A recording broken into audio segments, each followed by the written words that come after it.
الحمد للہ رب العالمین والصلاة والسلام علی سید المرسلین وعلی آلہ واصحابہ اجمعین اما بعد فقال اللہ تعالی فی شان حبیبہ الکریم وقال اللہ تعالی فی القرآن المجید فاعوذ باللہ من الشیطان الرجیم بسم اللہ الرحمن الرحیم ورفعنا لک ذکرک آمنت باللہ صدق اللہ العلی العظیم وقال اللہ تعالی فی شان حبیبہ الکریم ان اللہ وملائکتہ یصلون علی النبی یا ایہا الذین آمنوا صلوا علیہ وسلموا تسلیما اللہم صلی علی سیدنا و مولانا محمد معدن الجود والکرم وعلی آلہ وبارک وسلم صلاۃ و سلاما علیک یا رسول اللہ صلی اللہ تعالی علیہ وسلم۔ اما بعد، ہر تعریف اور بڑائی صرف اللہ تعالی کے لیے ہے جو سارے جہان کا مالک ہے، مختار ہے اور جو سارے جہان کا پالنہار ہے۔ میں اس بات کی گواہی دیتا ہوں کہ اللہ تعالیٰ کے سوا کوئی عبادت کے لائق نہیں، وہ ایک ہے، اس کا کوئی ساتھی اور شریک نہیں۔ اور میں اس بات کی بھی گواہی دیتا ہوں کہ آپ کے اور ہمارے پیارے آقا اور مولا حضور پرنور رحمت عالم نور مجسم حضرت سیدنا محمد مصطفیٰ احمد مصطفیٰ صلی اللہ تعالی علیہ وآلہ وصحبہ وسلم اللہ تعالیٰ کے آخری رسول اور اس کی برگزیدہ بندے ہیں۔ اللہ تعالیٰ حضور اکرم نور مجسم رحمت عالم صلی اللہ تعالی علیہ وسلم پر، اہل بیت، صحابہ کرام، تابعین اور تبع تابعین اولیاء امت پر قیامت تک بکثرت رحمت اور برکت نازل فرماتا رہے۔ محبت سے ایک مرتبہ درود پاک پڑھ لیجیے۔ اللہم صلی علی سیدنا مولانا محمد معدن الجود والکرم وعلی آلہ وبارک وسلم صلاۃ و سلاما علیک یا رسول اللہ صلی اللہ تعالی علیہ وآلہ وصحبہ وسلم۔ معزز سامعین، نوجوان ساتھیو، السلام علیکم ورحمۃ اللہ وبرکاتہ۔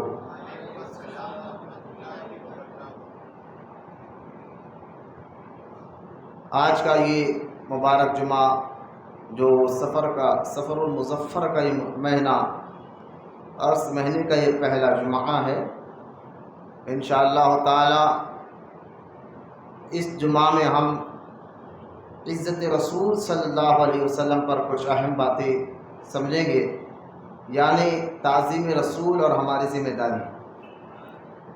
تو انشاءاللہ آج کا یہی ٹاپک ہے، آج کا یہی عنوان ہے۔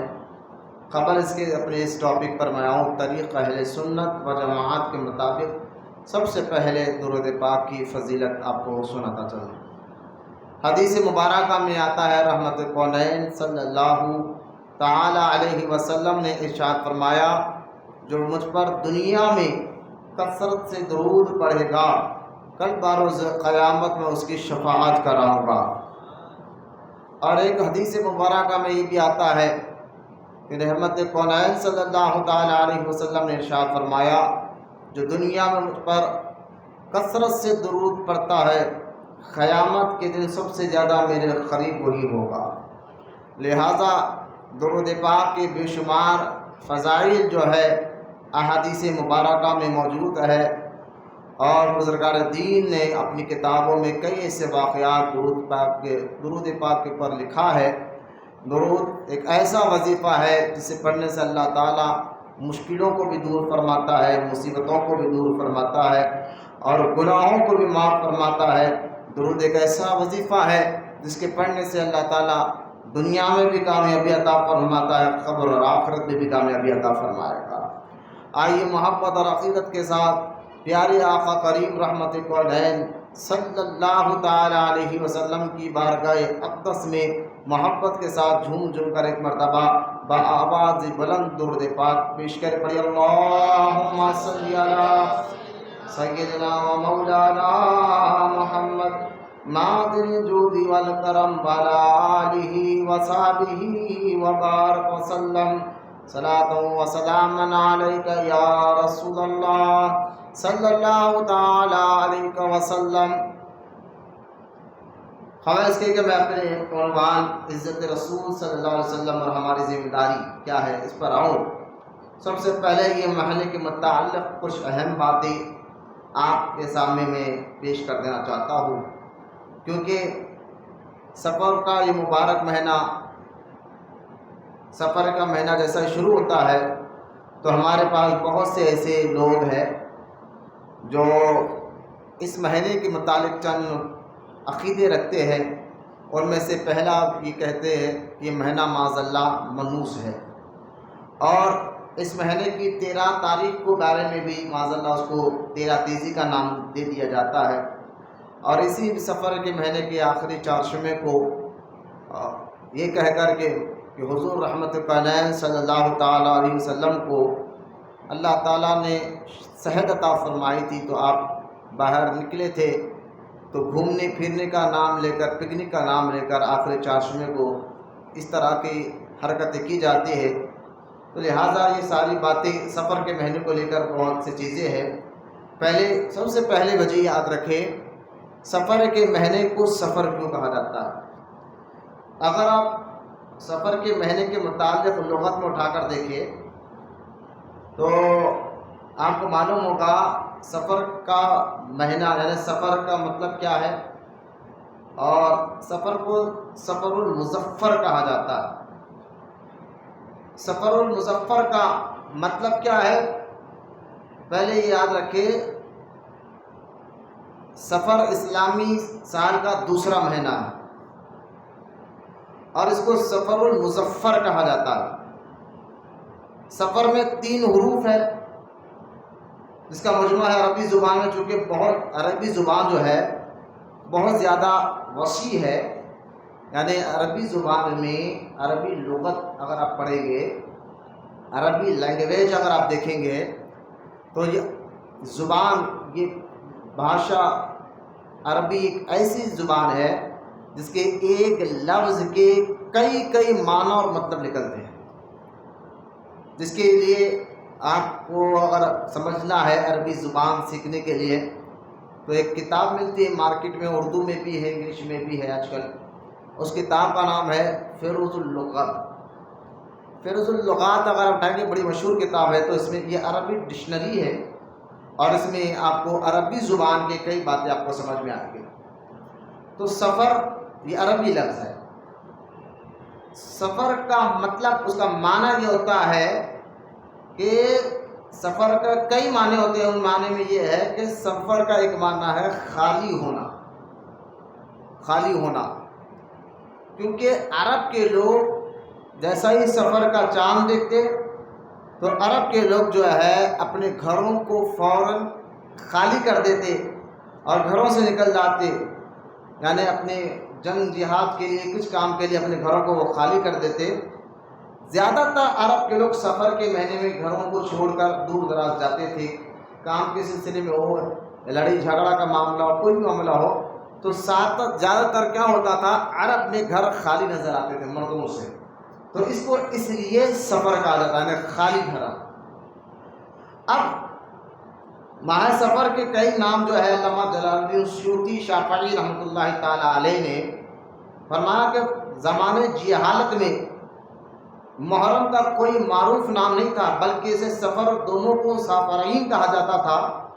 اہل عرب ربیع الاول، ربیع الثانی، جمادی الاولیٰ، جمادی الاخر کی طرح ان دونوں مہینوں کو بھی سفر الاول اور سفر الثانی کہتے تھے۔ ماہ سفر چونکہ بابرکت مہینہ ہے، اس وجہ سے اس کو سفر المظفر، سفر کا مہینہ خالی اور مظفر کا مہینہ کامیابی والا، تو اس کو سفر المظفر یا سفر الخیر یعنی بھلائی والا مہینہ کہا جاتا تھا۔ میں یہاں اس کے مطلب آپ کو سمجھا دیتا ہوں کہ عرب کے لوگ جو ہے سفر کے مہینے میں زیادہ تر باہر نکلتے تھے۔ محرم کا جو مہینہ ہے وہ لوگ پہلے کیا کرتے تھے، عرب کے لوگ محرم نہیں نام گیلا محرم کا مہینہ کہہ کر نہیں پکارتے تھے، سفر الاول کا مہینہ کہہ کر پکارتے تھے، اور اس کے بعد جیسے ہی سفر کا دوسرا مہینہ شروع ہو جاتا اس کو سفر الثانی کا نام لے کر جو ہے عرب کے لوگ یاد کرتے تھے۔ لہٰذا اب سفر کے متعلق یہ چند باتیں جو علمی لغت کی، اس کو سفر کیوں کہا جاتا ہے، اس کا معنی کیا ہے، اس کا مطلب کیا ہے، عرب کے لوگ اس مہینے میں کیا کرتے تھے، تو یہ باتیں آپ کو میں سمجھتا ہوں سمجھ میں آ گئی ہوگی۔ اب آ جائے اہم مطلب، سفر کے اس مہینے کو بہت سے لوگ جو ہے منحوس سمجھتے ہیں، اور اس کے بارے میں ایسے باتیں اپنی طرف سے انہوں نے گاڑ لیے، خرید لیے کہ اس مہینے کے متعلق چند باتیں بڑے مارکیٹ میں پوری دنیا بھر میں مشہور ہے، خاص طور پر مسلمانوں کے یہاں، کہ یہ مہینے کو معاذ اللہ منحوس سمجھا جاتا ہے۔ یہاں تک کہ کہا جاتا ہے کہ اس مہینے میں کوئی اگر شادی کر لے گا تو اس کی شادی میں برکت ختم ہو جائے گی، اور یہاں تک کہ کہا جاتا ہے کہ کوئی اچھا کام شروع کرے گا تو اچھا کام میں برکت نہیں رہے گی۔ طرح کی باتیں کہتے ہیں یہ مہینہ نحوست والا معاذ اللہ مہینہ ہے، اس کو سفر کا مہینہ۔ نبی کریم صلی اللہ تعالیٰ علیہ وسلم کے سامنے جب یہ بات پہنچی کہ لوگ سفر کے مہینے کے بارے میں یہ باتیں کرتے ہیں کہ مہینہ معاذ اللہ منحوس ہے، اس مہینے میں جو ہے اس طرح کی باتیں جب پہنچی، کیونکہ ہمارے آقا صلی اللہ تعالیٰ علیہ وسلم جو ہے جن کو اللہ تعالیٰ نے ساری کائنات کے لیے رحمت بنا کر بھیجا ہے، اور آپ ہی کے ذریعے سے ہمیں دین سمجھ میں آئے گا، اسلام سمجھ میں آئے گا، تو اللہ کے رسول علیہ السلام کے سامنے جب یہ باتیں پہنچی تو حضور رحمت کونین صلی اللہ تعالیٰ علیہ وسلم نے ایک ہی جملے میں ساری بات کو ختم کر دیا۔ سرکار مدینہ صلی اللہ تعالیٰ علیہ وسلم فرماتے ہیں کہ سفر میں کوئی خرابی نہیں ہے۔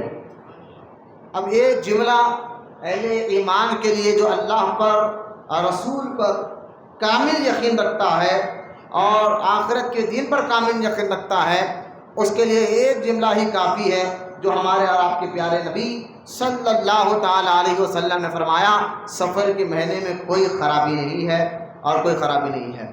اب یہاں خاص طور پر سفر کے مہینے میں ایک تاریخ آتی ہے، اس کو 13 تاریخ، چاند کی 13 تاریخ، اور اس کو معاذ اللہ ہمارے یہاں 13 تیزی کا نام لیا جاتا ہے۔ اور جیسا ہی یہ 13 تاریخ آتی ہے تو 13 تاریخ کو ہمارے گھروں میں اکثر عورتیں اسلامی بہنیں کیا کرتی ہے کہ گھروں سر کے پاس کچھ انڈے رکھ دینا، تیل رکھ دینا، بھلاوے رکھ دینا، اور یہ کہنا کہ یہ 13 تیزی کا صدقہ ہے۔ یاد رکھے ہم مسلمان ہیں، ہم من چاہی زندگی نہیں گزار سکتے، رب چاہی زندگی گزارنا ہوتا ہے۔ لہٰذا اللہ کے رسول صلی اللہ تعالیٰ علیہ وسلم کے فرامین کے مطابق دیکھا جائے خیر خیرات کرنا، صدقہ کرنا، بعض لوگ کہتے ہیں بھائی ہم 13 تاریخ کو خیرات کر رہے ہیں، صدقہ کر رہے ہیں، اس میں کیا غلط بات ہے؟ تو میں آپ کو بتا دوں یقیناً اسلام میں خیر خیرات کرنا، صدقات کرنا یعنی صدقہ وغیرہ دینا یہ مستحب ہے، ثواب والا کام ہے، اچھا کام ہے۔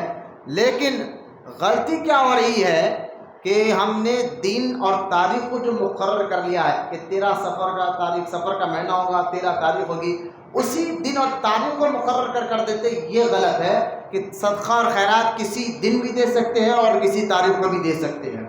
تو یہ دن کو پیٹرن کر لینا یہ غلط ہے کہ یہ تاریخ کو ہم صدقہ دیں گے۔ اور دوسری بات یاد رکھیں، یہ سوچ کر صدقہ دینا کہ اس تاریخ کو بلایا اترتے ہیں، نحوست آتی ہے، تو ہمارے بزرگان دین رحمۃ اللہ تعالیٰ علیہ فرماتے ہیں کہ مہینوں میں، دنوں میں، راتوں میں کوئی نحوست نہیں ہے، منحوسی نہیں ہے، کیونکہ مہینوں، دنوں اور راتوں کو بنانے والا اللہ تعالیٰ ہے۔ چاہے رات ہو یا دن ہو، مہینے ہو، صبح ہو یا شام ہو، سب کو بنانے والا اللہ تعالیٰ ہے، اس میں کوئی خرابی نہیں ہے۔ خرابی کیا ہے؟ تو سارے بزرگان دین فرماتے ہیں کہ جب اہل ایمان اللہ تعالیٰ کی نافرمانی کرتا ہے اور اس کے رسول علیہ السلام کی نافرمانی کرتا ہے تو اس کے نافرمانی کی وجہ سے اس کو مصیبتیں آتی ہے، اس کو پریشانیاں آتی ہے، تو لہٰذا خرابی دنوں اور راتوں میں نہیں ہے، خرابی اللہ کی نافرمانی میں رکھی گئی ہے، یعنی گناہ میں رکھی گئی ہے۔ نحوست گناہ کرنے کی وجہ سے آتی ہے، پریشانیاں اللہ کو ناراض کرنے کی وجہ سے آتی ہے، گناہ اور غلط کام کرنے کی وجہ سے بندے کی زندگیوں میں برکتیں ختم ہو جاتی ہے، کاروبار سے برکت ختم ہو جاتی ہے۔ تو اس بات کو ہم اصل نوٹ کرنا چاہیے کہ جو ہمارے اندر بے برکتی آ رہی ہے، گھروں میں برکت نہیں، کاروبار میں برکت نہیں، رزق میں برکت نہیں ہے، نہ ہماری زندگیوں میں برکت ہے، اس کی وجہ دن اور رات نہیں ہے، اس کی وجہ گناہ ہے، اس کی وجہ اللہ کو ناراض کرنا ہے۔ تو لہٰذا یہ بھی بات آپ کو کلیئر ہو گئی کہ سفر کے مہینے میں کوئی خرابی نہیں ہے، یہ حدیث میں نے بتا دی۔ اور یہ بھی آپ کو بتا دیا کہ اس میں کوئی ایسی تاریخ نہیں ہے سفر کے مہینے میں جو 13 تاریخ کو لے کر کے اللہ بلاؤں کو نازل کرتا ہے، تو لہٰذا یہ بھی غلط ہے۔ بلائے مصیبتیں گناہوں کی وجہ سے آتی ہے۔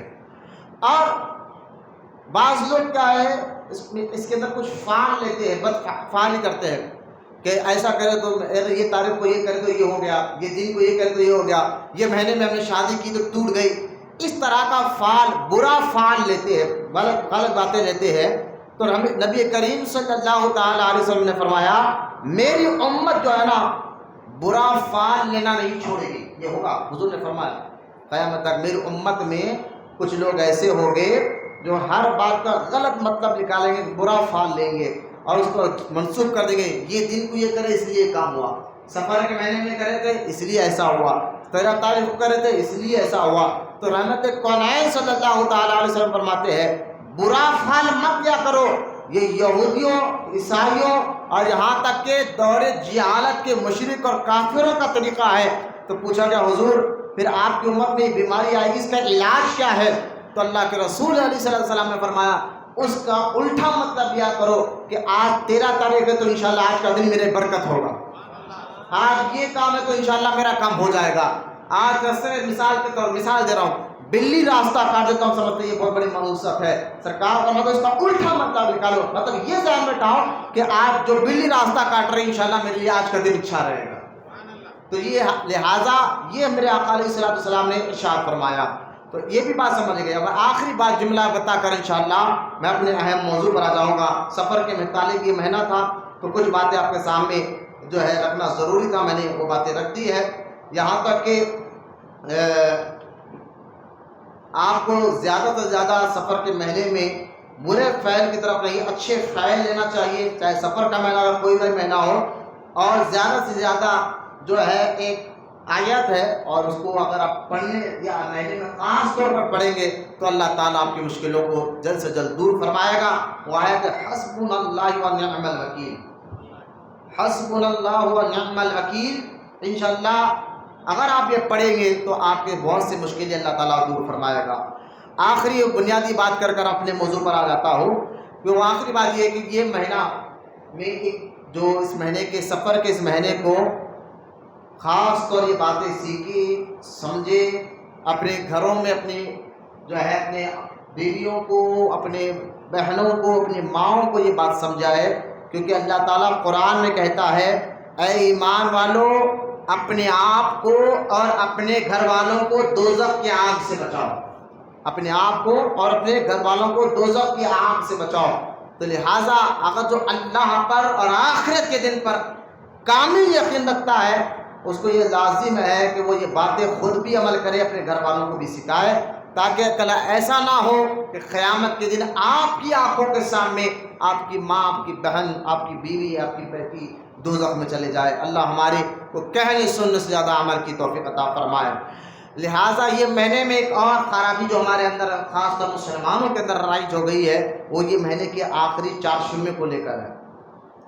آخری 4 جمعے کو بہت سے لوگ پکنک منانے کے لیے پارکوں میں جاتے ہیں اور پارک میں جا کر کہتے ہیں کہ اور اس میں کہتے ہیں کہ بھئی آج یہ سفر کا مہینہ ہے اور سفر کے آخری 4 جمعے کو حضور کو اللہ تعالیٰ نے صحت و شفا عطا فرمائی تھی، تو حضور صلی اللہ علیہ وسلم باہر نکل کر ہری گھاس کو کھودنے کے لیے نکلے تھے، لہٰذا یہ بات بہانہ بنا کر چلے جاتے ہیں اور پارکوں میں پکنک اسپاٹ پر پھر غیر مرد اور عورت کا خلط ملط ہونا، پھر نہ جانے کیسے کیسے گناہوں کا کام اس جگہوں پر ہوتا ہے. یہ چھپی ہوئی بات نہیں ہے، آپ بھی سمجھتے ہیں، ہم بھی سمجھتے ہیں.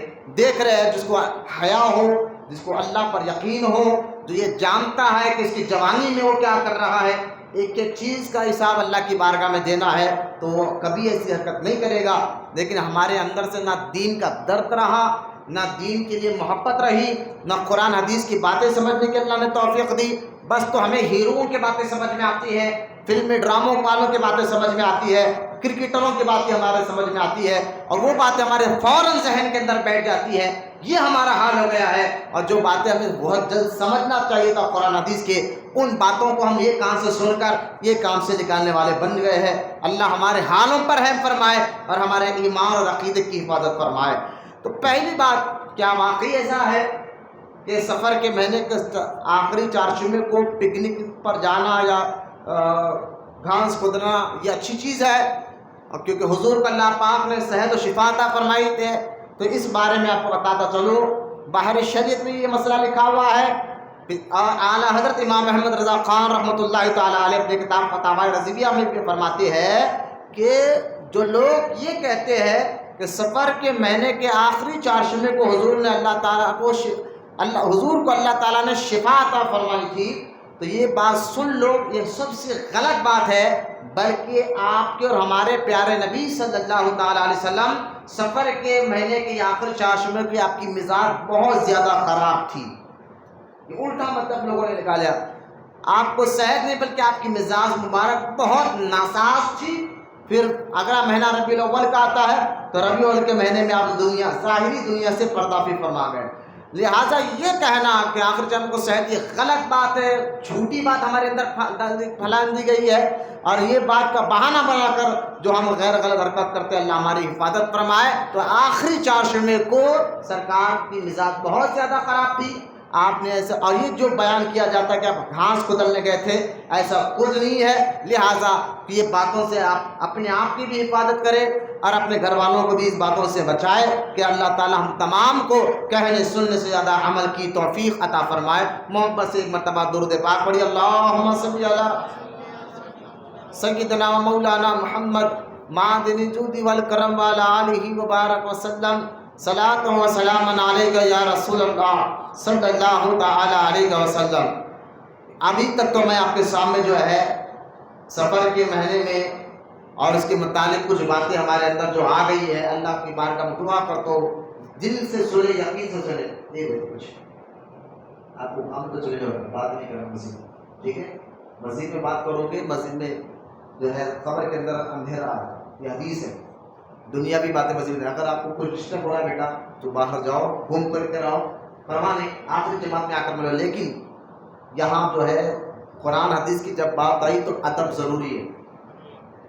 اب گھنٹوں یار ہوٹلوں میں بیٹھ جاتے 4-4 گھنٹے ہے، روڈیو پہلوانوں سود خوروں کے ساتھ ہمارا بیٹھنا اٹھنا ہو جاتا. 5-5 گھنٹے ہمیں نہ بحران کی ہوتی نہ بے چینی ہوتی. تو اللہ کے گھر میں کیوں بے چینی ہونا چاہیے؟ آپ تھیٹر میں ہی بیٹھے تو 3 گھنٹے کدھر جاتے پتا نہیں چلتا، تو نام سے بیٹھے ہوا ہے.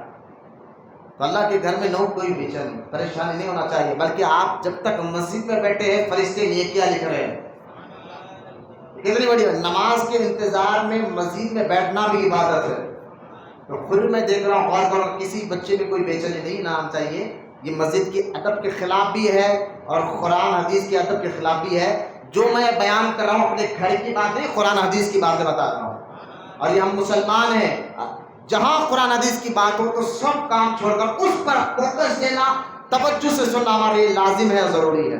تو لہٰذا یہ باتیں آپ کو سمجھنے کے لیے ضروری ہے کہ آپ بالکل فوکس یعنی بالکل توجہ سے میری ان باتوں کو سماعت فرمائیں. محبت سے مرتبہ پھر سے درود پاک پڑھیں، سب مل کر پڑھیے. اللہم صلی علی سیدنا مولانا محمد معدن الجود والکرم وعلی آلہ وبارک وسلم. صلاۃ و سلام علیکہ یا رسول اللہ صلی اللہ تعالی علیہ وسلم. سب سے پہلی بات تو یہ کہ آج میرا موضوع، میرا ٹاپک ہے عزت رسول صلی اللہ علیہ وسلم اور ہماری ذمہ داری کیا ہے. جیسا کہ آپ تمام جانتے ہیں، آج میں حضور رحمت کونین صلی اللہ علیہ وسلم کے بارے میں کچھ باتیں، بنیادی باتیں آپ کو سمجھاؤں گا جو ہمارے لیے سیکھنا اور سمجھنا ضروری ہے، فرض نماز کی طرح. اب غور کریں کہ آج جو یہ ماحول خاص طور دن بہ دن بنتے جا رہا ہے، ہمارے انڈیا میں خاص طور پر یہ حالات ہوتے جا رہے ہیں کہ ہر کوئی آتا ہے ٹی وی ڈیبیٹ پہ ہو یا سوشل میڈیا پر ہو، آتا ہے اور آ کر ہمارے نبی پاک صلی اللہ تعالیٰ علیہ وسلم کے بارے میں ایسی باتیں، نہ 1400 سال پہلے بھی حضور کے دشمن تھے، مکے میں مشرک اور کافر حضور کے دشمن تھے، ان لوگوں نے بھی وہ باتیں نہیں بولی جو آج کے دور میں، چاہے وہ کرسی کے لیے ہو، چاہے وہ سیاسی اعتبار سے ہو، کچھ بھی اعتبار سے ہو، لیکن جو بھی آتا ہے ہمارے آقا علیہ السلام کے بارے میں بے ترکی باتیں کر دیتا ہے اور حضور کے بارے میں غیر غلط باتیں بتا دیتا ہے۔ اب ہمارا مسلمانوں کا اکثر طبقہ، اب غور کریں، دین سے بہت دور ہو چکا ہے، اس میں کوئی چھپی ہوئی بات نہیں، آپ بھی جانتے ہیں میں بھی جانتا ہوں، اب کتنا بھی بات دین سے بہت دور ہو چکا ہے، اور وہ جو ہے صرف اس کو کھانا پینا کودنا یہی ذہن میں بیٹھ کے نوجوان طبقہ، اور اسکول کالج اور یونیورسٹی میں جو ہے نا زیادہ تر ایسے لوگ جو ہے پڑھا رہے بچوں کو جن کے دماغ میں اور دل میں قرآن کو لے کر، اسلام کو لے کر نفرت ہے، ایسے لوگ جو کو بڑے بڑے عہدے مل گئی ہے، اور وہ جو لوگ جو ہے نا اپنے کالج کے ذریعے بچوں کے ذہنوں کو خراب کرنے کے لیے طرح طرح کے باتیں ہمارے آقا علیہ السلام کے بارے میں کہا جا رہا ہے، بولا جا رہا ہے۔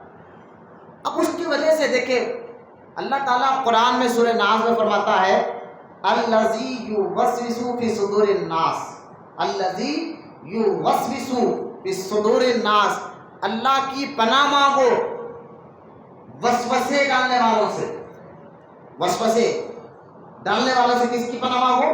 اللہ کی پناہ مانگو۔ اور اللہ تعالیٰ سے نے پوچھا کہ حضور یا اللہ وسوسے کون ڈالتا ہے؟ تو اللہ فرماتا ہے من الجنتی والناس، وسوسے ڈالنے والے صرف شیطان یا جن نہیں ہوتے، وہ تو ہوتے ہی تمہیں وسوسے ڈالتے ہیں، لیکن وسوسے ڈالنے والے جنات بھی ہوتے ہیں اور انسان بھی ہوتے ہیں، یہ قرآن کہہ رہا ہے الذی یوسوس فی صدور الناس من الجنتی والناس۔ یہ سورہ ناس ہے، یہ بچوں کو یہ آیت نازل ہو، یہ سورہ یاد رہتا ہے تو کبھی اس کو پڑھا ہے آپ نے 1000 بار، کبھی سمجھو، اس میں اللہ تعالیٰ نے اشارہ دے دیا الذی یوسوس، وسوسے ڈالا جاتا ہے تمہیں من الجنتی والناس، جنات بھی اور انسان بھی۔ آپ کہیں گے جنات وسوسے ڈالتا ہے تو بات سمجھ میں آتی ہے کہ شیطان ہمیں نماز سے روکتا ہے، یا ہمیں نماز کو مسجد میں بیٹھنے سے روکتا ہے، شراب کی طرف بلاتا ہے، زنا کی طرف بلاتا ہے، غلط کام کرنے لگاتا ہے، یہ وسوسے ڈالتا ہے ہمیں۔ یہ وسوسے تو بات ہے کہ انسان وسوسے ڈالتا ہے، بولے ہاں ڈالتا ہے۔ جیسا کہ آپ دیکھیں کوئی انسان آ کر آپ یہ کہہ دے کہ تمہارے نبی نے تو 6 سال کی بچی سے شادی کی تھی، وسوسے آ گئے ذہن میں۔ اب نہ دین سے طالب ہے، نہ دین ان کو جانتا ہے، نہ معلوم ہے، اب یہ وسوسے ہمارے ذہن میں فٹ کر دیے جا رہے ہیں، اور بھی تمہاری کتابوں میں لکھا ہوا ہے۔ اب جو بچہ اور پریشان ہو گیا، اب اس کی وجوہات کیا ہے وہ تو جانتا نہیں، لیکن وسوسے ڈال دیا۔ تو وسوسے ڈالنے والے کبھی یہ کہتے ہیں کہ تمہارے نبی پاک علیہ السلام نے یہ کیا تھا، وہ کیا تھا، ایسا کیا تھا، ویسا کیا تھا، اور وسوسے آ گئے ہمارے ذہن میں۔ جیسا کہ آپ دیکھیں اگر ہم اشہد ان محمد رسول اللہ پر چومتے ہیں حضور کے نام کو تو وہاں بھی وسوسے ڈال دیتے ہیں، یہ چومنا صحیح ہے۔ کبھی ہم یا نبی سلام علیکم ہم سلام پڑھتے تو وہاں بھی وسوسے ڈال دیتا کہ تم یہ کھڑ کر ادھر منہ کر سلام پڑھ تو یہ صحیح ہے۔ کبھی ہم فاتحہ دلا رہے ہیں تو پھر وسوسہ ڈال دیا جاتا ہے، یہ تم جو فاتحہ دلا رہے ہو گھر میں کھانے پر یہ صحیح ہے۔ اب جیسے ہی یہ وسوسے ہمارے ذہنوں میں آتے ہیں تو ہوتا کیا ہے کہ ہمارا ایمان، ہمارا عقیدہ جو ہے وہ کمزور ہونے لگ جاتا ہے۔ ہاں اگر اس کو آپ مضبوط رکھنا چاہتے ہیں تو اللہ پاک نے ہر چیز کا حل رکھا ہے۔ آپ کو اللہ پاک نے کہا کہ پہلے تو ایسے وسوسے ڈالنے والوں سے اللہ کی پناہ مانگو، پہلے ہم کو کیا کرنا ہے، یا اللہ تو ہماری مدد کرنا، اللہ کی پناہ مانگو ایسے وسوسے ڈالنے والوں سے۔ اور دوسرا اللہ پاک نے قرآن میں کہا وَقُولُوا مَعَ الصَّادِقِينَ، اگر تم ایمان اور عقیدے کو بچانا چاہتے تو اللہ کے نیک بندوں کے ساتھ ہو جاؤ۔ تو یہ دو باتیں میں بچانے کے لیے کہہ رہا تھا۔ تو خیر وسوسے ڈالنے والے جنات اور انسان ہوتے ہیں جو آج ہمارے یہاں ہو رہا ہے سوشل میڈیا کے ذریعے، اور بولا جا رہا ہے حضور کے بارے میں، اور بول کر یہ کہا جا رہا ہے کہ آپ جو ہم بول رہے ہیں ہم مسلمانوں کی کتابوں سے ہی بول رہے ہیں، ان کی کتابوں میں لکھا ہوا ہے کہ حضور نے معاذ اللہ یہ کہتے ہیں کہ حضور رحمت اللہ صلی اللہ علیہ وسلم نے 6 سال کی عمر میں شادی کی تھی، 11 شادیاں کیے تھے، آپ کی عمر مبارک اتنی تھی. اس طرح کی باتیں کر کر حضور کے ذات میں عیب نکال کر معاذ اللہ سما معاذ اللہ حضور کی ذات میں عیب نکال کر جو ہے حضور نبی کریم صلی اللہ تعالی علیہ وسلم درود پاک پڑھے. ایک مرتبہ ایک عورت اوپر چلے گئی ہو، درود پاک پڑھے ایک مرتبہ. اللہم صلی علی، آپ لوگ نظر میری طرف رکھیں. حضور رحمت کونین صلی اللہ تعالی علیہ وسلم کی بارگاہ میں اس طرح کے باتیں کر کر جو ہے ہمیں وسوسہ ڈالا جاتا ہے. اور وسوسے بڑے خطرناک ہوتے ہیں. وسوسوں کا آنا غلط نہیں ہے، ذرا سنیے میری بات کو. وسوسے بندہ نماز بھی پڑھتا ہے تو کئی قسم کے وسوسے آتے ہیں. جیسا ہی نماز پڑھو تو بھولے ہوئے چیزیں اس کو یاد آ جاتے ہیں، دماغ ایک جگہ نہیں ہوتا. وسوسوں کا آنا غلط نہیں ہے، وہ تو آتے ہیں ہمارے اندر. کبھی انسان ہمارے اندر وسوسے ڈالتا ہے، کبھی جنات ڈال دیتے ہیں، کبھی خود ہمارے اندر وسوسے آتے ہیں. وسوسوں کا آنا غلط نہیں ہے، وسوسوں کے بارے میں روک کر اس کے بارے میں سوچنا یہ غلط ہے. اب اگر کوئی نوجوان بچہ یہ سوچنے پہ مجبور جائے حضور نے ایسا کیوں کیا تھا، اس کا ایمان ہی چلے جائے، کیونکہ وسوسے ہے یہ. اب اس کو چاہیے تو یہ تھا کہ وہ اپنے عالموں سے، اپنے بڑے عالم سے جا کر رجوع ہوتا، کہ جو قرآن میں کہتا ہے اللہ پاک وَكُونُوا مَعَ الصَّادِقِينَ، ایمان بچانا تو سچوں کے ساتھ ہو جاؤ، ان سے جا کر پوچھو. اگر وہ ایمان بچانا تو یہ سوچے نہیں بلکہ ان سے جا کر پوچھے کہ حضرت یہ بات کہاں تک صحیح ہے اور اس کی وجہ کیا، حضور نے 11 شادیاں کیوں کی ہے. تو اس ساری وجوہات آپ کو اگر آپ پڑھیں گے تو آپ کا ایمان اور عقیدہ اور زیادہ مضبوط ہو جائے گا، جو آج میں بھی چل کر بتاؤں گا اس کی وجہ کیا ہے. تو لہذا لیکن پہلے آپ حضور کو سمجھے، حضور کون ہے. حضور کی حقیقت کو اللہ کے علاوہ کوئی نہیں سمجھ سکتا، لیکن قرآن حضور کی کیسی شان بیان کر رہا ہے، حدیث حضور کی کیسے شان بیان کر رہی ہے، یہ آپ سمجھیں گے. تو پہلے آپ سمجھیں گے تو انشاءاللہ دیکھو جس سے ہم محبت کرتے ہیں نا، جس سے بھی ہم محبت کرتے ہیں تو محبت کرنے سے پہلے اس کو پہچانا جاتا ہے، اس کی معرفت حاصل کی جاتی ہے کہ جس سے میں محبت کر رہا ہوں وہ کون ہے، کیسا کیا کرتا ہے. تو پہچان حاصل ہو جائے تو محبت بھی مضبوط ہو جاتی ہے. لہذا حضور رحمت کونین صلی اللہ تعالیٰ علیہ وسلم کے بارے میں جو یہ باتیں بکواس رکھی جا رہی ہے سوشل میڈیا کے ذریعے، تو حضور کے بارے میں ہمیں کیا عقیدہ رکھنا ہے اور رکھیں گے انشاءاللہ میں آپ کو بتاؤں گا. عزت رسول کا مطلب کیا ہے یہ بھی آپ کو بتاؤں گا. لیکن سب سے پہلے قرآن پاک کی کچھ آیتوں کا ترجمہ، کیونکہ پڑھنے کا ٹائم نہیں ہے، وقت بہت کم ہے ہمارے پاس. ابھی ظہر کا وقت تو اور زیادہ کم ہو گیا ہے. میں انشاءاللہ اپنے وقت سے پہلے اور 5-10 منٹ پہلے اپنے بیان کو ختم کروں گا، کیونکہ دن ذرا چھوٹا ہو چکا ہے. پہلے نماز مغرب 7 بجے ہو رہی تھی، اب جو ہے 6:40 کو مغرب کا وقت شروع ہو جا رہا ہے. تو آج میرا ٹاپک جو رہے نا وہ بالکل مختصر رہے گا، کم وقت میں رہے گا. آپ کو میں بتانا، پہلے آپ دیکھیں قرآن میں اللہ تعالیٰ حضور کے لیے کیا کہتا. اب سب سے پہلے جو میں آیت پر لگا ہوں یہ آیت مبارکہ سورہ المائدہ کی 6ویں پارے میں اللہ تعالیٰ ارشاد فرماتا ہے واللہ یعصمک من الناس. ہم سے یہ سوچ رہے کہ ہم نے نعرہ لگایا حضور کا حق ادا کر دیا. یقیناً نعرہ لگا کر حضور کے لیے احتجاج کر کر ہم نے اپنا حق ادا نہیں کیا، بلکہ حضور کے غلاموں میں اپنے غلام ہونے کا ثبوت دیا ہے. اور یہ کوئی بڑا کام نہیں کیا. حضور کے بارے میں غیر غلط باتیں کرنا یہ تو آپ اس کی سزا کیا میں آگے چل کر بتاؤں گا، لیکن حضور کی شان میں کوئی فرق آنے والا نہیں ہے، چاہے ان کے بارے میں کوئی بھی کتنا بھی بکے. کیوں؟ کیونکہ اللہ پاک فرماتا ہے محبوب تمہاری نگہبانی، واللہ یعصمک من الناس، اللہ تمہاری حفاظت کرتا ہے لوگوں سے. قرآن کی آیت ہے کہ اللہ تمہاری حفاظت کرتا ہے لوگوں سے. تو اللہ پاک خود کہے، ہم تو کہتے ہیں ہم بندے اس کے، ہم کہتے ہیں اللہ ہماری حفاظت فرما، اور ہمیں یقین اللہ ہماری حفاظت فرماتا ہے.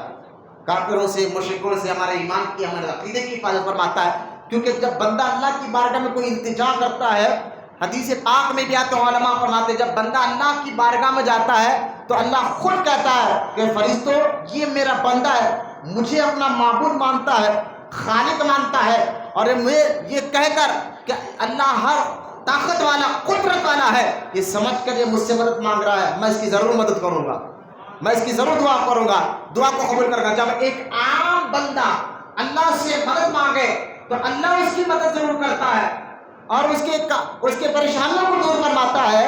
تو خود اللہ یہ کہے کہ محبوب تیری حفاظت میں کروں گا. اور یہ قرآن پڑھ رہا ہوں میں، کسی مولوی کا فتویٰ نہیں ہے. سورہ میدہ 6واں پارہ، جس میں اللہ خود فرماتا ہے کہ محبوب ہم تمہاری مدد کریں گے اور تمہاری حفاظت کریں گے. تو یاد رکھے جس کی حفاظت خود اللہ کر رہا ہو، تو آج کتنا بھی توڑ مڑوڑ کر کرسی کے لیے، سیاست کے لیے، حضور کے بارے میں جو بکنا بکتے رہو، تم تو دنیا تو تمہاری جائے گی، آخر میں ہم دیکھیں گے تمہارا حشر کیا ہوگا. لیکن یاد رکھو حضور کی شان میں کوئی فرق آنے والا نہیں ہے. سورہ والضحیٰ میں اللہ پاک نے جگہ ارشاد فرمایا وَلَلْآخِرَةُ خَيْرٌ لَكَ مِنَ الْأُولَىٰ.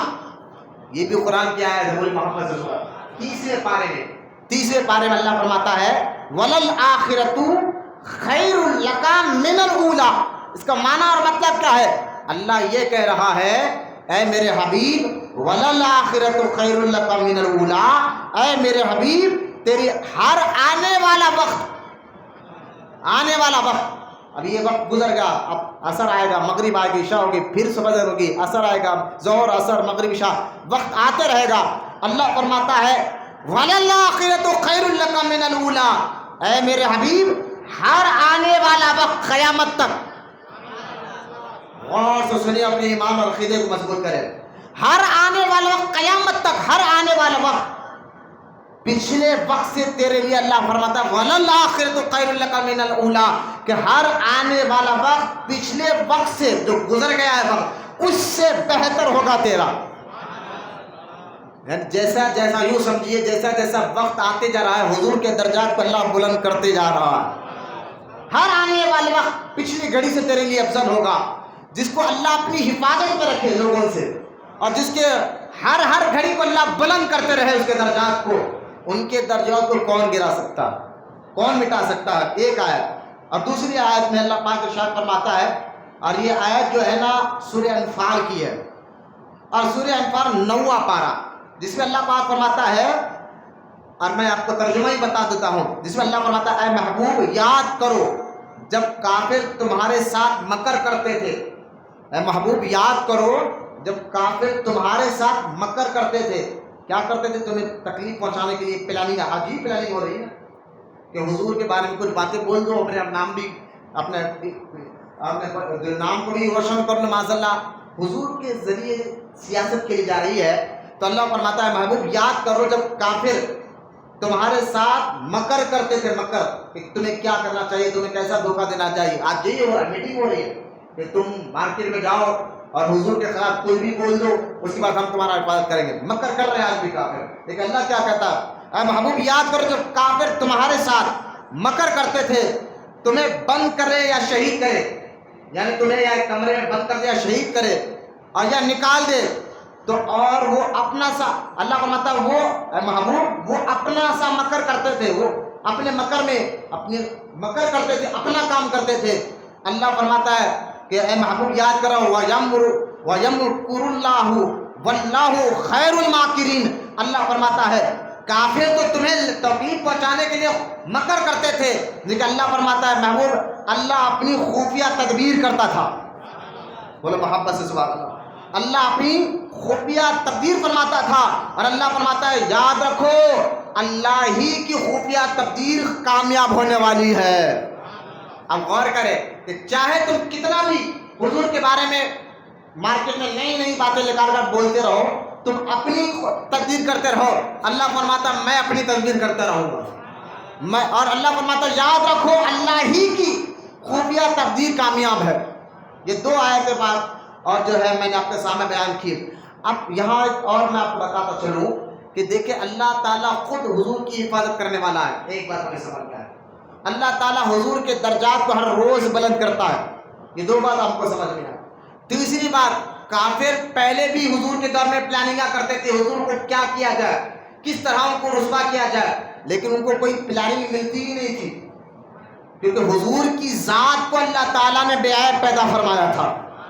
بھائی میں آپ کو اس سے پہلے بھی بتایا ہوں, اگر کوئی دشمن ہے تو دشمن آپ کا, تو آپ کا دشمن آپ کی کمزوری کو دیکھتے رہتا ہے کہ اس کمزوری کو پکڑ کر آپ پر حملہ کرے. وہ کمزوری آپ کے اندر کوئی نہ کوئی عیب تلاش کرتا ہے, کوئی نہ کوئی کمزوری تلاش کرتا ہے. جیسے ہی آپ کے دشمن کو آپ کی کمزوری مل گئی, اس کو پکڑ کر آپ کو دباتا ہے, آپ کو مارنے کی کوشش کرتا ہے. لہذا یہ کافر و مشرکین بھی جو ہے نا حضور کے دور میں بھی تدبیریں کرتے تھے کہ ان کو کس طرح دبایا جائے. لیکن ممبر پر بیٹھ کر کہہ رہا ہوں, خدا کی عزت و جلال کی قسم, اللہ تعالیٰ نے ہمارے نبی کو بے عیب, اور نہ کوئی ان کے اندر عیب تھا اور نہ ان کے اندر ایسی کوئی کمزوری تھی جو ان کے اوپر ان کے دشمن اس کو پکڑ کر حق پر حملہ کر سکے, کیونکہ اللہ تعالیٰ نے آپ کو بے عیب بھی بنایا ہے اور آپ کے اخلاق اور مزاج اور کردار کو بھی بے عیب بنایا ہے. یعنی ہمارے نبی کے اندر نہ اخلاقی خرابی تھی, نہ خاندانی کوئی خرابی تھی. بہت باتیں کر, ہم دشمن کو بولتے نا, اس کے خاندان کو میں جانتا ہوں, یہ کس خاندان سے, اس کا ابا کون ہے, اس کا دادا کون ہے, اس کا پردادا کون ہے. منہ مسور کی دال ہم کہتے ہیں نا, اگر دشمن کو بنایا تھا اس کے ابا کو میں پہچانتا ہوں, دادا کو بھی پہچانتا ہوں, کیسے خاندان کا آدمی ہے میں جانتا ہوں. لیکن یہ ہمارا دشمن ہمارے خاندان میں عیب نکال سکتا ہے, باپ داداؤں میں عیب نکال کر ہمیں تانا دیتا ہے, لیکن اللہ تعالیٰ نے حضور کو خاندانی عیب میں بھی نہیں رکھا. یعنی اس دور میں دشمنوں میں یہ بھی ہمت نہیں تھی کہ حضور کے والد پر حملہ کر سکے, آپ کے دادا پر یا پردادا پر. نہ حضور کے خاندان میں کوئی عیب تھا, نہ حضور کی زندگی اور حضور کی ذات میں اللہ تعالیٰ نے کوئی عیب رکھا ہے. اب رہا حضور کے, جب انہوں نے دیکھا کہ نہ ان کے خاندان میں کوئی عیب ہے, نہ ان میں کوئی عیب ہے, نہ ان کے اخلاق, ان کی مزاج, ان کے کردار, ان کے بولنے کا طریقہ, ان کے چلنے کا طریقہ, ان کے آپس میں بات کرنے کا طریقہ, اس میں بھی ہم کوئی حملہ نہیں کر سکتے. تو اب کیا کیا لوگوں نے کہا, ان کے ذکر کو ختم کر دو, جہاں جہاں ان کا چرچا ہو رہا ہے وہاں لوگوں کو روک دو. تو لہٰذا جیسا مکے میں دور سے باہر سے لوگ آتے مکے میں, تو لوگ کو کہتے تھے, یہ مشرکین مکے کے کہ جو حج کے لیے یا کسی کام کے لیے حضور کے دور میں مکے کو لوگ جاتے تھے نا, دوسرے ملک کے, یمن کے, عراق کے, بغداد کے, ہندوستان کے لوگ جب مکہ جاتے تھے تو جیسا ہی شہر کے باہر کوئی نیا چہرہ مشرکین کو نظر آ جاتا تو ان کو بلا کر یہ کہتے تھے کہ تم مکہ جا رہے ہو نا, ہمارے شہر میں آ رہے ہو؟ بولے ہاں. وہاں جاؤ, اپنا جو کام ہے کام کرو, چلو. وہاں ایک آدمی رہتا ہے جس کا نام محمد ہے صلی اللہ علیہ وسلم, ان سے ملاقات نہیں کرنا, ان سے بات نہیں کرنا, ان کے قریب نہیں جانا. لوگ پوچھتے کیوں, تو معاذ اللہ اب کیوں کا اوپر جواب ہی نہیں تھا, کیونکہ میرے آقا کے اخلاق ہی ایسے تھے. نہ خاندان میں کوئی عیب ہے, نہ ذات میں کوئی عیب ہے. کوئی عیب ہو تو بتاتے, کوئی خرابی ہو تو بتاتے. وہ لوگ کہتے تھے کیوں, تو لوگ کہتے تھے سنو, معاذ اللہ وہ کہتے تھے کہ وہ جادوگر ہے. اب کوئی عیب نہیں ملا تو یہ کہتے ہیں جھوٹی افواہ پھیلا دو. مارکیٹ میں ہوتا ہے نا, جب کسی کو بدنام کرنا ہے تو اس کی کوئی کمزوری نہیں مر رہی تو اس کے خلاف جھوٹی باتیں پھیلا دو, جھوٹی باتیں پھیلا دو, جیسا کہ ہمارے اعلیٰ حضرت کے خلاف آج پھیلایا جا رہا ہے. بریلی کے امام احمد رضا خان رحمۃ اللہ تعالیٰ علیہ کے خلاف پھیلایا جا رہا ہے. جب دیکھا کہ اعلیٰ حضرت امام احمد رضا دین کی بات کرتے ہیں, شریعت کی بات کرتے ہیں, قرآن کی بات کرتے ہیں, حدیث کی بات کرتے ہیں, ہر جملہ پروف کے اوپر بات کرتے ہیں, ثبوت رکھ کر بات کرتے ہیں, تو کوئی تلاش دشمنوں کو ملا ہی نہیں کہ ان کے اندر کوئی خرابی نکال سکے. تو وہ دشمن کیا کرے, معاذ اللہ جب جھوٹی باتیں اعلیٰ حضرت سے منسوخ کرنے لگ گیا. میں کہہ رہا ہوں یہی معاملہ حضور کے ساتھ, حضور کے دور میں مکے کے مشرک اور کافروں نے کیا کہ بھائی ان کے اندر تو کوئی عیب ہے نہیں, حضور کے اندر کوئی خرابی ہے نہیں, لہذا جھوٹی باتیں ہمارے نبی کی طرف منسوخ کرتے تھے اور کہتے کہ معاذ اللہ یہ جادوگر ہے. لیکن جو بھی نیا آدمی شہر میں آیا ہوا, نیا آدمی لیکن جب حضور سے ایک بار مل لیتا، بولو محبت سے سبحان اللہ، حضور کے چہرے کو دیکھتا، حضور کے اخلاق کو دیکھتا، حضور کے مزاج کو دیکھتا. ارے بھائی جس کو اللہ نے خود بے عیب پیدا فرمایا ہو، جس کو اللہ نے خود بے عیب پیدا فرمایا ہو، تو حضور کے اخلاق اور مزاج کو دیکھ کر باہر سے آنے والا شخص متاثر بھی ہو جاتا اور کلمہ پڑھ کر مسلمان بھی ہو جاتا تھا. کیوں؟ وہ لوگ کوشش کرتے تھے پوری. تو اللہ پاک نے دیکھا کہ جب حضور کے دشمن حضور کے قریب دیکھا کوئی عیب نہیں مل رہا، تو اللہ تعالیٰ نے کیا کیا؟ قرآن پاک میں آیت نازل فرما دی. اللہ فرماتا ہے وَرَفَعْنَا لَكَ ذِكْرَكَ. میں کہتا ہوں وہابیوں، کبھی یہ آیتیں پڑھ کر بھی بچوں کو سمجھاؤ اس آیت کا مطلب کیا ہے. تم کہہ رہے صرف اللہ اللہ، ہم نے کہا یقیناً صرف اللہ ہے. اب یہاں غور کریں وَرَفَعْنَا لَكَ ذِكْرَكَ.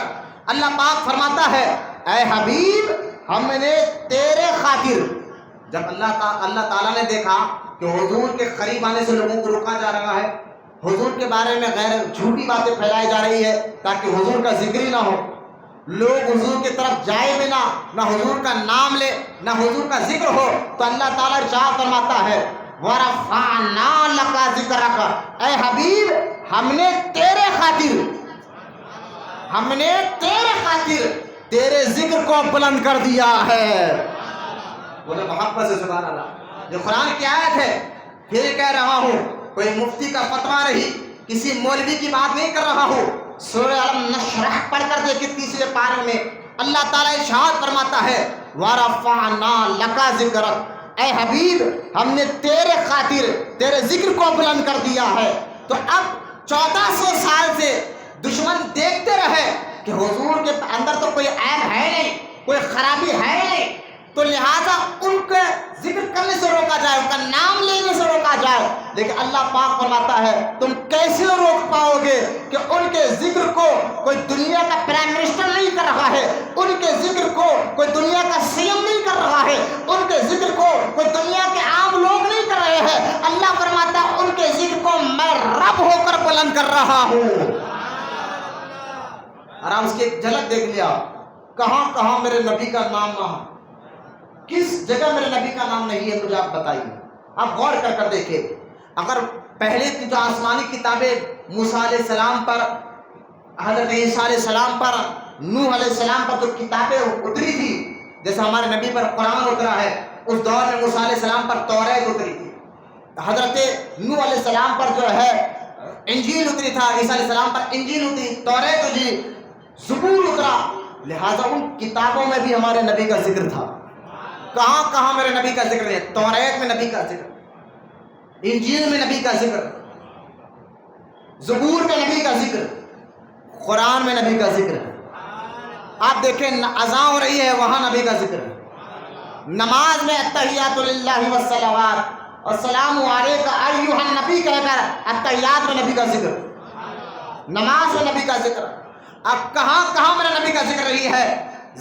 کیونکہ اللہ خود فرماتا ہے قرآن میں ان اللہ وملائکتہ یصلون علی النبی. اے حبیب میں اور میرے فرشتے، اب اللہ کا خود فرما رہا ہے میں اور میرے فرشتے تجھ پر تیرا پر ذکر کرتے ہیں، تجھ پر درود بھیجتے ہیں، رحمت بھیجتے ہیں. مجھے آپ بتائیے فرشتے کہاں کہاں نہیں ہے؟ زمینوں میں فرشتے ہیں، آسمانوں پر فرشتے ہیں، ہمارے کھاندوں پر بیٹھے فرشتے ہیں، قبر کے اندر فرشتے ہیں. تو فرشتوں پر بھی نبی کا ذکر ہے نا؟ کہاں کہاں نہیں ہے؟ زمینوں پر نبی کا ذکر ہوتا ہے، زمین کے اندر نبی کا ذکر ہوتا ہے. آپ کہتے ہیں زمین کے اندر؟ میں نے کہا نبی کا ذکر زمین کے اندر بھی ہوتا ہے. وہ کیسا؟ ارے مرنے کے بعد نبی کو بتایا جائے گا، مرنے کے بعد نبی کو بتایا جائے گا کہ تم ان کے بارے میں کیا کہا کرتے تھے. حضور کا ذکر قبر کے اندر بھی ہوگا، زمین کے اوپر بھی نبی کا ذکر ہے. جہاں جہاں کیونکہ دیکھے اللہ خود کہتا ہے محبوب تیرے ذکر کو کوئی پرائم منسٹر نہیں، کوئی لوگ نہیں، اللہ خود یہ کہہ رہا میں تیرے ذکر کو بلند کر رہا ہوں. تو اب مجھے کہنے دیجئے نبی کا ذکر زمین پر، نبی کا ذکر آسمانوں پر، نبی کا ذکر فرشتوں میں، نبی کا ذکر قرآن میں، نبی کا ذکر توریت میں، نبی کا ذکر انجیل میں، نبی کا ذکر زبور میں، نبی کا ذکر جنت میں، نبی کا ذکر قبر کے اندر ہے، نبی کا ذکر زمینوں میں ہے، نبی کا ذکر نمازوں میں ہے، نبی کا ذکر اذانوں میں ہے، نبی کا ذکر قرآن کی آیتوں میں ہے، نبی کا ذکر جنت میں ہے۔ ارے مٹ گئے، مٹتے ہیں، مٹ جائیں گے دشمن تیرے، مٹ گئے، مٹتے ہیں، مٹ جائیں گے آدھا تیرے، نہ مٹا ہے نہ مٹے گا کبھی چرچا تیرا۔ اور یہ کوئی جذباتی بات نہیں کر رہا ہوں میں، یہ بڑا ثبوت ورفعنا لک ذکر کا مطلب آپ مجھے بتا دیجئے، جس کے بارے میں اللہ خود یہ کہہ رہا ہے حبیب تیرے ذکر کو میں بلند کرتا ہوں، تیرے ذکر کو میں بلند کرتا ہوں۔ اب یہاں میں آپ کو بتاتا چلوں، آپ دیکھیں کسی بھی آدمی کے لیے غور سے بچے بہت باتیں یہ ضروری ہے آپ کو سمجھ لیجیے، بہت ضروری ہے، خدا کے واسطے سستی کو اپنے اندر سے ہٹائے، کہلی کو اپنے اندر ہٹائے کہ دیکھیں یہاں بیٹھ کر بولنا بڑی ذمہ داری ہوتی ہے۔ آپ کو بیٹھے الحمدللہ سکون سے، اللہ آپ کے ایمان اور عقیدے کی حفاظت کر رہا ہے، آپ کے اندر یہ حضور کو آپ سمجھے، ہمارے آقا کو اللہ نے کیسی شان عطا فرمائی ہے۔ قرآن کی آیتوں سے میں نے بتا دیا کہ ان کی حفاظت اللہ خود کر رہا ہے، اور میں نے آپ کو یہ بھی بتا دیا کہ قرآن میں اللہ خود کہتا ہے آپ کے ذکر کو میں بلند کروں گا۔ تو دشمن چاہے آپ کے اندر کتنے بھی کوشش کر لے عیب نکالنے کی، لیکن عیب نہیں نکال سکے گا، کیونکہ اللہ نے ہمارے نبی کو بغیر عیب کے پیدا فرمایا ہے۔ بغیر عیب کا مطلب کیا ہے؟ آپ دیکھیے، میں آپ کو مثال دے کر سمجھاتا ہوں۔ دو چیزیں اپنے اندر ذہن میں رکھیں، ایک ہوتا ہے اخلاق، آپ کے اخلاق کتنے اچھے، آپ کی بات چیت، چلنا پھرنا، اٹھنا بیٹھنا، کھانا پینا، اور یہ اخلاق میں کسے آپ دیکھیے، وہ اخلاق کے میں سے ایک بھی اچھے اخلاق آپ کے اندر آ جائے، مثال کے طور پر اخلاق کے بارے میں میں آپ کو بتانا چاہتا ہوں، یوں سمجھیے آپ کہ آپ کے اندر جو خرابیاں ہے، جو اچھائیاں ہے، اس کو آپ ٹھنگا لیں اپنے اندر، تو آپ کو بہت سے اچھے آپ کے اندر کیا اچھائیاں بھی آپ کو سمجھ میں آئیں گے، خرابیاں بھی۔ دیکھیں ایک مثال دے رہا ہوں، ایک آدمی ہے جس کا سلوک، جس کا کام یہ ہے کہ آپ کو اپنے ماں سے اچھی بات کرتا ہے، اپنے ماں باپ کا اچھا خیال کرتا ہے، اپنے بیوی بچوں کا اچھا خیال کرتا ہے، اپنی اولاد کا اچھا خیال کرتا ہے، پڑوسیوں سے عزت سے پیش آتا ہے، فلاں فلاں کوالٹی اس کے اندر ہے، تو آپ یہ کہیں گے یار فلاں آدمی جس کے اندر اچھی اچھی عادتیں ہیں۔ بولے آپ کی کیا کیا عادتیں ہیں؟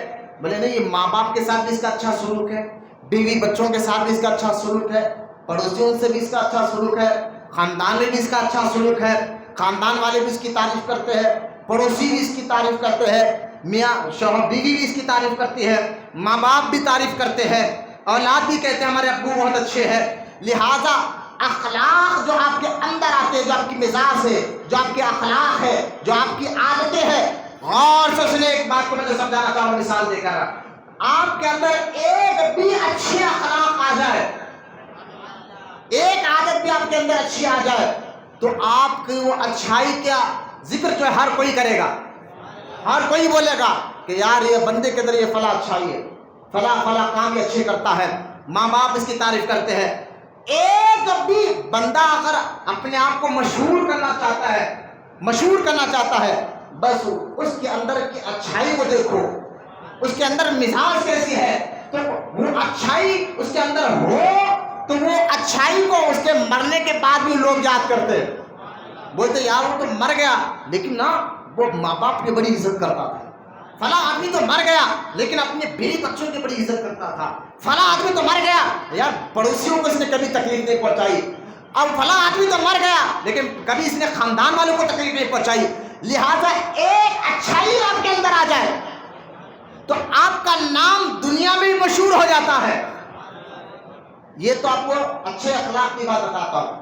ایک ہوتا ہے یہ اچھی عادتیں جو میں نے آپ کو مثال دی ہے، اور ایک ہوتا ہے معلوماتی، یعنی ایسی عادتیں وہ آپ کے اندر آنے سے آپ کا ایمان بھی مضبوط ہو جاتا ہے، یہ اخلاق آپ کے اچھے ہو جائے، لوگ آپ کو عزت کی نگاہ سے دیکھیں گے، خاندان میں، معاشرے میں، پڑوس میں، ہر کوئی آپ کو عزت کی نگاہ سے دیکھیں گے جب آپ کے اخلاق اچھے ہو جائے۔